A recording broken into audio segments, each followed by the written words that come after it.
ರೇಣುಕಾಸ್ವಾಮಿ ಕೊಲೆ ಪ್ರಕರಣದಲ್ಲಿ ಡಿ ಹಾಗೆ ಅವರ ಗ್ಯಾಂಗ್ ಈಗಾಗಲೇ ಪರಪ್ಪನ ಅಗ್ರಹಾರ ಇನ್ನೊಂದಷ್ಟು ಜನ ತುಮಕೂರು ಜೈಲಿನಲ್ಲಿದ್ದಾರೆ. ಇತ್ತ ದರ್ಶನ್ ಅವ್ರನ್ನ ನೋಡ್ಲಿಕ್ಕೆ ಬಂದಂತಹ ಅವರ ಪುತ್ರ ಹಾಗೆ ಪತ್ನಿಯ ಜೊತೆ ಮಾತನಾಡಿ ಸ್ವಲ್ಪ ಮಟ್ಟಿಗೆ ನಿರಾಳ ಆಗಿದ್ದಾರೆ ಅನ್ನುವಂತಹ ಮಾಹಿತಿ ಸಿಗ್ತಾ ಇದೆ.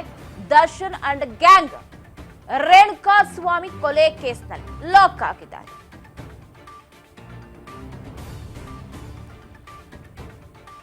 ಚಿತ್ರದುರ್ಗದಲ್ಲಿ ಪೊಲೀಸರ ವಿಚಾರಣೆ ಇನ್ನು ಮುಂದುವರೆದಿದೆ. ಚಾರ್ಜ್ ಶೀಟ್ಗೆ 2 ತಿಂಗಳು ಟೈಮ್ ತಗೊಂಡಿದ್ದಾರೆ. ರೇಣುಕಾ ಕೆಲಸ ಮಾಡ್ತಿದ್ದ ಫಾರ್ಮಸಿಯಲ್ಲಿ ಶೋಧ ಕಾರ್ಯವನ್ನ ಪೊಲೀಸರು ನಡೆಸ್ತಾ ಇದ್ದಾರೆ. ರೇಣುಕಾ ಸ್ವಾಮಿ ಮನೆಯಲ್ಲೂ ವಿಚಾರಣೆ ಮಾಡಿದ್ದಾರೆ. ದರ್ಶನ್ ಅಂಡ್ ಗ್ಯಾಂಗ್ನಿಂದ ರೇಣುಕಾಸ್ವಾಮಿ ಕೊಲೆ ಕೇಸ್ಗೆ ಸಂಬಂಧಪಟ್ಟಂತೆ ಚಿತ್ರದುರ್ಗದಲ್ಲಿ ಪೊಲೀಸರ ವಿಚಾರಣೆ ಮುಂದುವರೆದಿದೆ.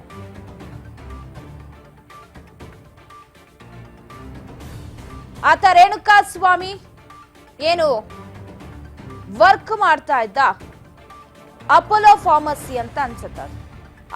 ಅಪೋಲೋ ಫಾರ್ಮಸಿಯಲ್ಲಿ ಪೊಲೀಸರು ಶೋಧ ನಡೆಸ್ತಾ ಇದ್ದಾರೆ.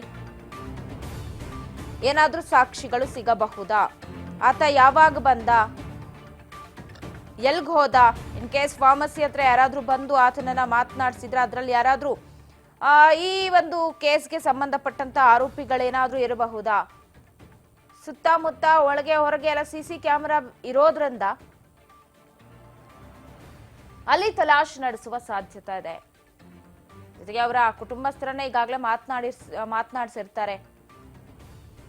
ಮನೆಯಲ್ಲಿ ಏನಾದ್ರೂ ಟೆನ್ಷನ್ ನಲ್ಲಿ ಇದ್ರ ಅಥವಾ ಏನು ಎತ್ತ ಈ ರೀತಿ ಎಲ್ಲ ವಿಚಾರಣೆಗಳು ಸರ್ವೇ ಸಾಮಾನ್ಯ ನಡೆದಿರತ್ತೆ. ಇತ್ತ ಪೊಲೀಸರು ಆ ಫಾರ್ಮಸಿಯಲ್ಲಿರುವ ಕೆಲಸ ಮಾಡೋರ್ನ ವಿಚಾರಣೆ ಮಾಡೋದಾಗಿರಬಹುದು ಅಥವಾ ಅಲ್ಲಿನ CCTVಯ ಫುಟೇಜ್ಗಳನ್ನ ಒಂದಷ್ಟು ತಿಂಗಳುಗಳ ಫುಟೇಜ್ಗಳನ್ನ ವಶಕ್ಕೆ ಪಡಿಸಿಕೊಳ್ಳುವಂತಹ ಕೆಲಸ ಆಗಿರ್ಬೋದು, ಎಲ್ಲವನ್ನ ಕೂಡ ಮಾಡ್ಲಿಕ್ಕೆ ಮುಂದಾಗ್ತಾರೆ ಅನ್ನೋ ಮಾಹಿತಿ ಈಗ ಲಭ್ಯವಾಗ್ತಾ ಇದೆ ರೇಣುಕಾ ಸ್ವಾಮಿಯ ಕೊಲೆ ಕೇಸ್ನಲ್ಲಿ. ಯಾಕಂದ್ರೆ ಈಗಾಗಲೇ ಆರೋಪಿಗಳನ್ನಂತೂ ಬಂಧಿಸಿದ್ದಾರೆ. ಬಟ್ ನಿಖರವಾದ ಕಾರಣ ಇನ್ನೂ ಕೂಡ ತಿಳಿದು ಬರಬೇಕಾಗಿದೆ. ಆತನ ಫೋನ್ ಕೂಡ ಸಿಕ್ಕಿಲ್ಲ.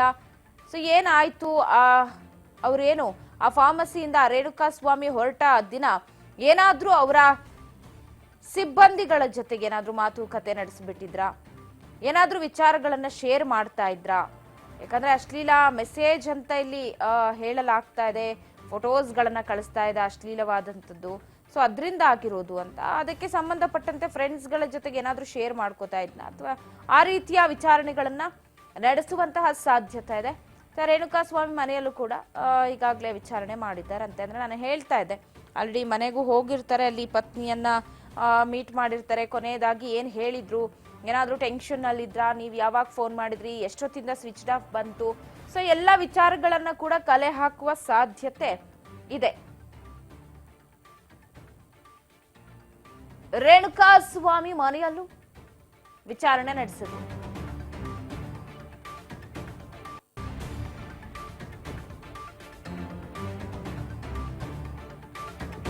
ಇತ್ತ ಪೊಲೀಸರಿಗೆ ಬೇಕಾಗಿರೋದು ತನಿಖೆಗೆ ಮೇನ್ ರೇಣುಕಾಸ್ವಾಮಿಯ ಮೊಬೈಲ್.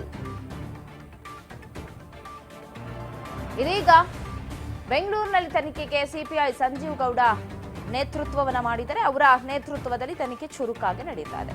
ರೇಣುಕಾಸ್ವಾಮಿ ಪೋಷಕರಿಂದ 161 ಹೇಳಿಕೆಯನ್ನು ದಾಖಲು ಮಾಡಿಕೊಂಡಿದ್ದಾರೆ. ಆತ ಬಳಸಿದಂತ ಬೈಕ್ ಅನ್ನ ಕೂಡ ಪರಿಶೀಲನೆ ಮಾಡಿದ್ದಾರೆ. ಖಾಕಿ ಅನ್ನೋದು ಗೊತ್ತಾಗ್ತದೆ. ಹತ್ಯೆ ಸಾಕ್ಷ್ಯ ಸಂಗ್ರಹಕ್ಕೆ ಪೊಲೀಸರು ಭಾರೀ ತಲಾಶೆ ನಡೆಸಿದ್ದಾರಂತೆ. ಚಿತ್ರದುರ್ಗದಲ್ಲಿ ಸದ್ದಿಲ್ಲದೆ ತನಿಖೆ ನಡೆಸ್ತಾ ಇದೆ ಟೀಮ್. ರೇಣುಕಾಸ್ವಾಮಿ ಮೊಬೈಲ್ ಹಿಂದೆ ಈಗ ಪೊಲೀಸರು ಬಿದ್ದಿರುವುದು. ಆತ ಬಳಸ್ತಾ ಇದ್ದಂತಹ ಬೈಕ್ ಏನಿದೆ, ಅಲ್ಲಿ ಒಂದು ಸ್ಕೂಟಿಲಿ ಬಂದಿದ್ದಾನೆ. ಸೊ ಅದೇ ಬೈಕ್ ಆತ ಬಳಸ್ತಾ ಇದ್ದಿದೆ ಅಥವಾ ಏನು ಎತ್ತ, ಎಲ್ಲ ಮಾಹಿತಿಯನ್ನ ಕೂಡ ಇದೀಗ ಪೊಲೀಸರು ಕಲೆ ಹಾಕೋದಕ್ಕೆ ಮುಂದಾಗ್ತಿದ್ದಾರೆ. ಸ್ಪೆಷಲ್